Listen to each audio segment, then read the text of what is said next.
a rural town where I was transferred to. I was sent away because I'm incompetent, that's what I thought. The one who reached out to me was a beautiful boss. I'm Ted, 28 years old. I work for a company that manufactures welfare equipment, but I was transferred from the head office and came to this rural town. I wanted to be of help to someone. That's why I joined this company. I was devoted to developing products for welfare equipment, but it seems that I, who was sent away, was indeed incompetent. When I entered the modest-sized office compared to the headquarters, there's a friendly atmosphere all around. So you're Ted, huh? Nice to meet you. I'm Sarah, assigned to assist you until you get accustomed. Feel free to ask if there's anything you don't understand. Sarah, 30, introduced herself in a composed manner. She's assigned to mentor me at this branch. How do I know her age? An older, seasoned clerk who's been at this branch for long told me. She looks stern, but is actually kind and hardworking. Very strict, but a trustworthy person. And although she's 30, I've never heard any rumors about her personal life. The clerk who told me this was watching Sarah with kind eyes, saying, "She's really a nice person, you know." What's up? Is there something on my face? Indeed, she's very beautiful. As I was staring at Sarah's face with such thoughts, she addressed me, seeming a bit annoyed. "No, it's nothing." I hastily replied, and she just said, "I see," and walked away to attend to a visitor. I went over the documents handed to me by Sarah, ingraining the information about the factory I'll be visiting on a later date in my mind. I never went to the manufacturing factory when I was working at the headquarters. It's my first time visiting a factory since I joined the company, and I'm already nervous. After finishing the unfamiliar tasks at the branch, I work on project proposals to submit to the headquarters. I really wanted to be involved in product development again. I stayed late every day, making sure I'm satisfied with my work, but not to the extent it interferes with my daily tasks. Today, once again, I get home late and grab some quick dinner. I should cook for myself sometimes. I glance at my kitchen, barely used, and mutter about needing to start cooking and managing my nutrition better. After eating and taking a shower, I reach for my bag. What I pull out are the documents for the client I'm visiting tomorrow. I read about the factory's philosophy and the features of the products they handle and drill it into my head. It's impressive. I can see how they care about every single material they use. The kinds of materials listed in the factory's brochure.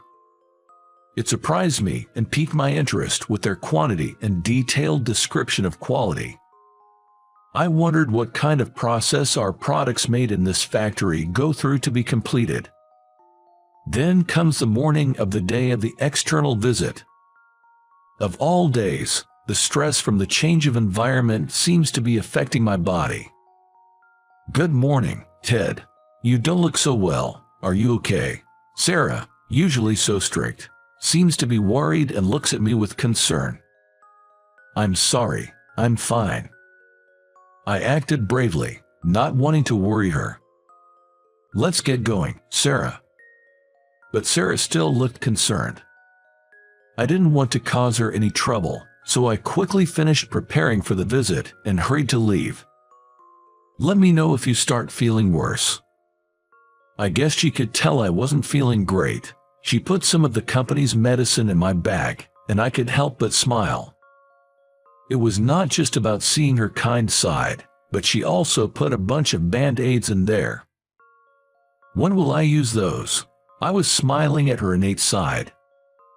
And so, we arrived at the manufacturing factory and completed greetings and the process check. The plant manager who showed us around was very personable. It was evident even to a newcomer like me. Embarrassingly, it was my first time seeing manufacturing process.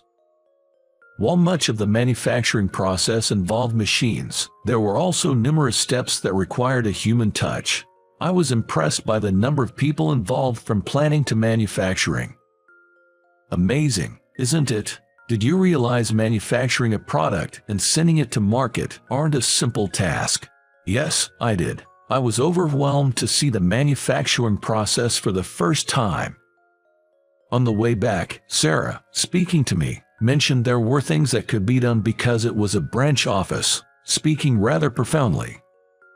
There are things we can do because it's a branch office. For example, while listening to her, my eyes drifted to the opposite sidewalk. Charlie, a dog on the other side of the crosswalk, looked remarkably like Charlie, the beloved dog of my family, who had recently passed away. Ted, are you listening? Ted, it's a red light. Before I knew it, I was crossing the street after the dog at a red light. Maybe because I wasn't feeling well, I didn't realize the light had turned red at that time. Ted. Sarah's voice sounded panicked, and as I turned around wondering what was going on. In that moment, I hear the sound of a blaring horn and find myself being shoved by Sarah, who had run in front of me. Next thing I knew, I was lying in the middle of the road, and a little away in the middle of the crosswalk, Sarah was also down. A distraught driver rushed over to Sarah and was calling somewhere. Through the noisy surroundings and blurry consciousness, I understood Sarah had been hit by the car. That's where my memory cut off. The next time I woke up, I was in a hospital, informed by a nurse, who had come to change my IV, about the accident I'd been in and that I only had minor injuries, currently receiving an IV for exhaustion. Is the woman who helped me all right? What worried me was the absence of Sarah.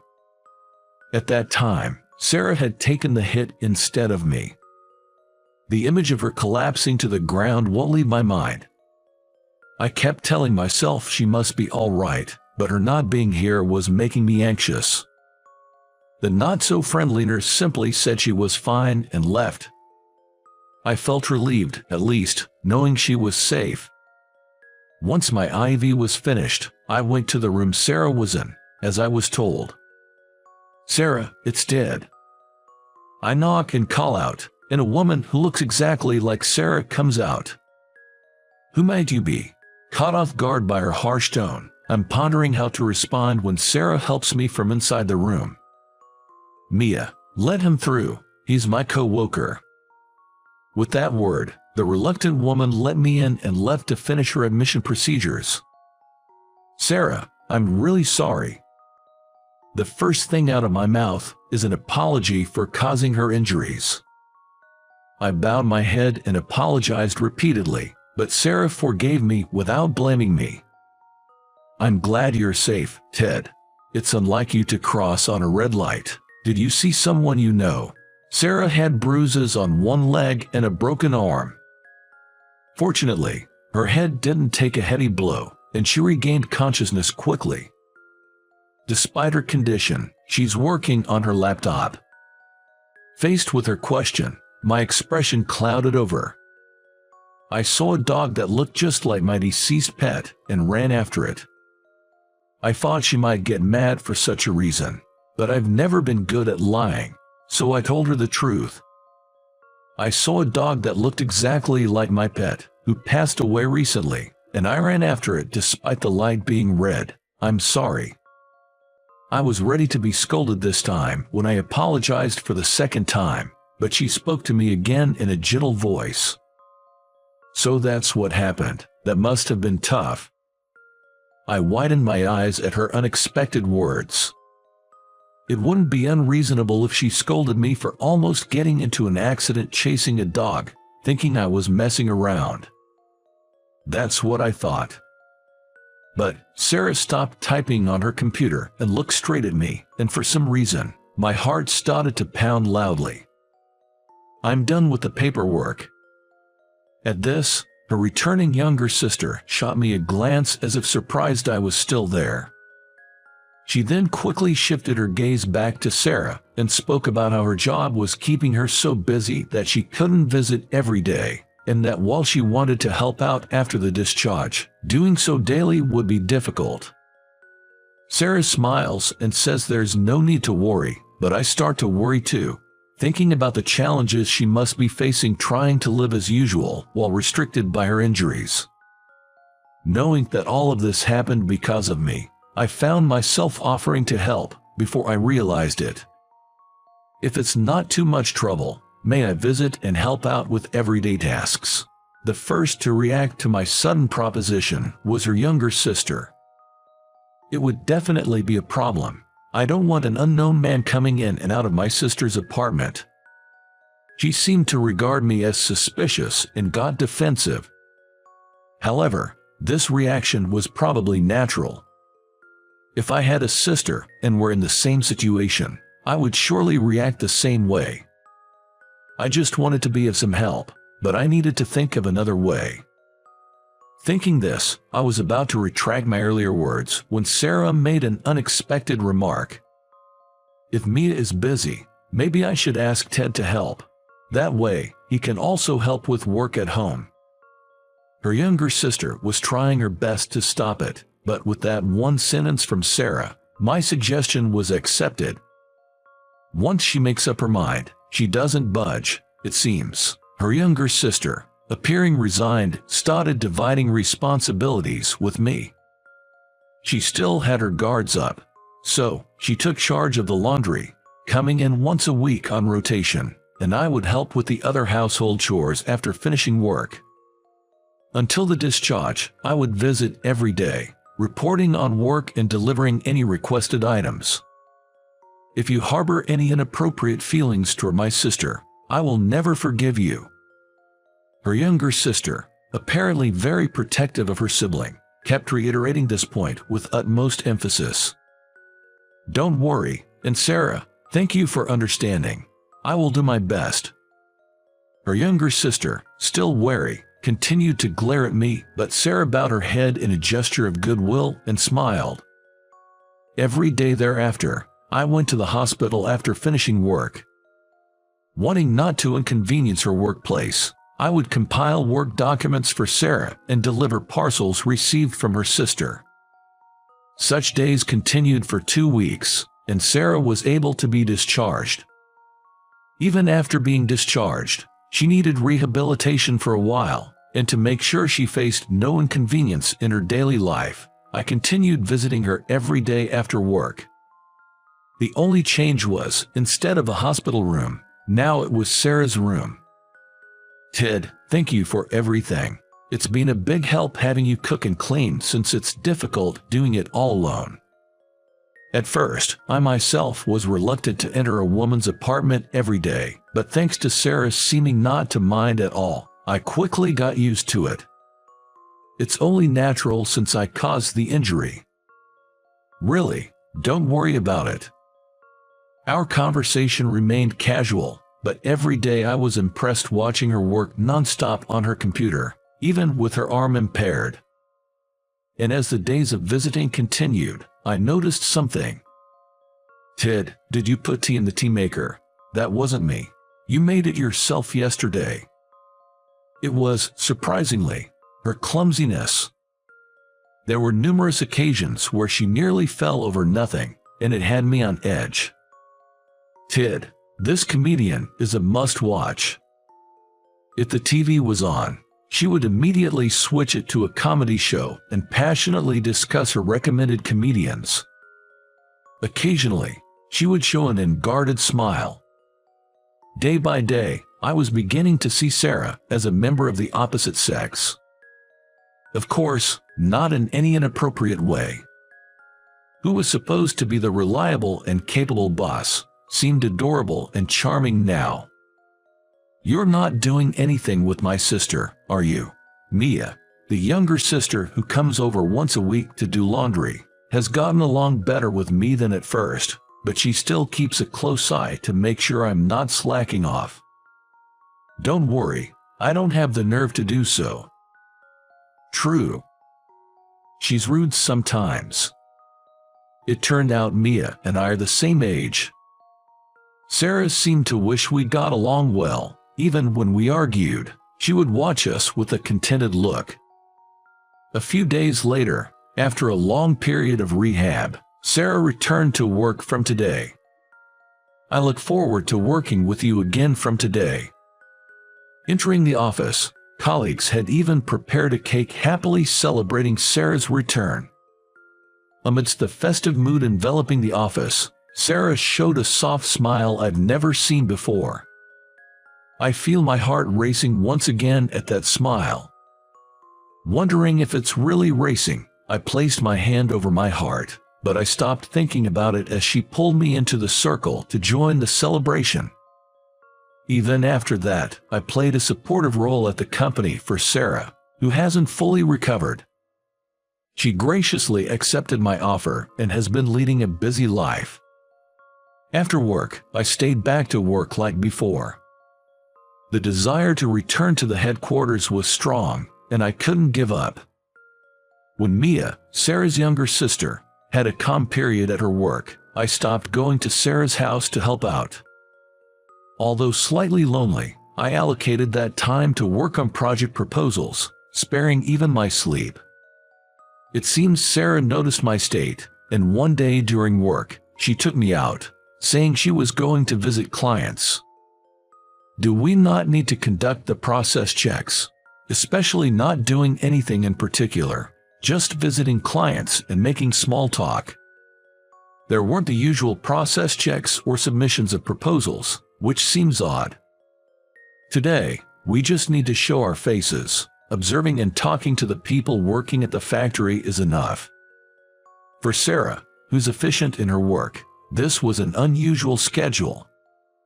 I wondered what meaning there is in these seemingly pointless outside rounds. The answer remained elusive as work hours came to an end.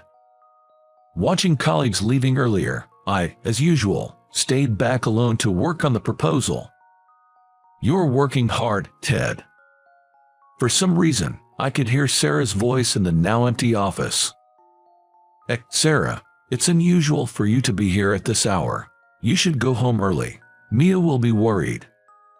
She handed me a cup of coffee and sandwich. She practically forced me to eat, saying I should have something.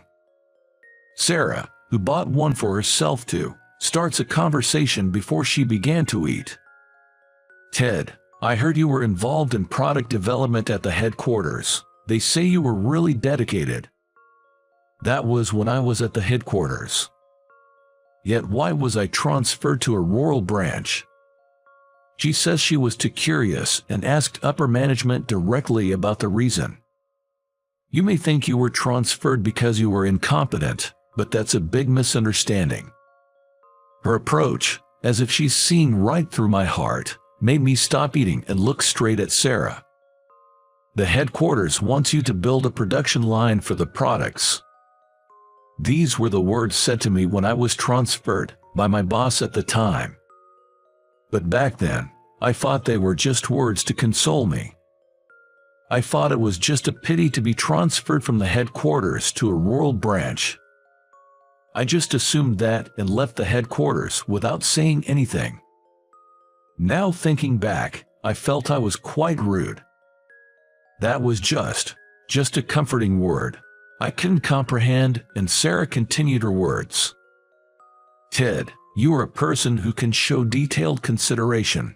I felt it during the period you were helping me. Not everyone can do that." Sarah said, "Even the bosses at the headquarters respected my consideration, and they thought I should be involved in the process of production." I knew the passion for product development, but only by interacting with the makers, we can make better things. And to support such people is what the company values the most, she taught me. Just submitting product plans and having them made. Such a relationship should not be taken for granted.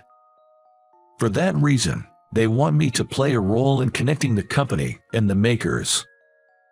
That's what Sarah told me.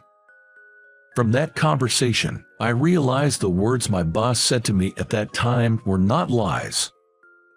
At the same time, I realized that I was too attached to the title of the headquarters and missed many things. There are realities I wouldn't have known if I hadn't come to the branch. There must be many employees like me. So, Ted, you are not incompetent. You are expected. You were transferred to improve the future of the company. At her last words, tears came to my eyes. Because I thought I was incompetent. The tight string of needing to work hard was slowly cut, and I felt relieved. I'm glad. I thought there was nothing I could do. While sobbing, Sarah gently stroked my back until I calmed down. And from this day forward, I decided to reconsider the way I work. I stopped sticking to the headquarters and increased my visits to clients. The bosses appreciated my consideration. If that can be of help to someone, save someone, and be reflected in my work, I want to do my best with what I can do now to lead to the development of better products. For that, the exchange of opinions between those who think and those who make is important. A place for interaction through the internet. I succeeded in creating such new connections between companies. However, another change came about within me after that. Despite finding a sense of purpose at work and living fulfilling days, I began to notice an increasing emptiness inside me day by day. I didn't know what it was. But it's always the alone time after I get home that I feel lonely. I've been living alone for a long time. Is it strange to feel lonely now? I wondered, but the moment I turned on the TV, I finally realized what this emptiness was. The channel I had changed unconsciously was showing a comedy show, and the food I made was for two. Yes, I still miss the seemingly short period when I went to help. What I recall is eating across from Sarah, absorbed in the TV on the sofa, and having casual conversations. I finally realized my feelings when I found myself looking for traces of Sarah. Then, I decided to contact her. To ask her if we can meet right now. We decided to meet near Sarah's house, at a stylish wine bar. Sarah, who said she loved wine, responded immediately that she would come. Sarah happily sipped her wine amidst my nervousness. As I was timing when to confess my feelings, she said, "Hey, Ted, when I'm alone in my room, I don't know why, but I feel lonely. I look for traces of when you were there, and I find myself wanting to see you, so I like you. I wanted to tell you, so I did."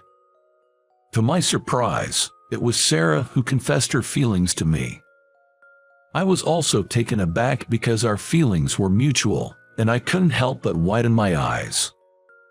"Sarah, I feel the same way. I was lonely, looking for traces of you. I invited you today because I wanted to confess. You beat me to it, but I like you." My confession ended up being a bit messy. However, Sarah, realizing we felt the same way, turned red and broke into laughter, perhaps to hide her embarrassment. I also couldn't help but laugh, and a cheerful atmosphere enveloped us. And from that moment, we officially started dating. 3 years later, there was talk of me transferring to the headquarters, but I declined as I still wanted to focus on my work at the branch. Now, Sarah and I are walking slowly, arm in arm, down a straight path. If you make my sister cry, I won't forgive you.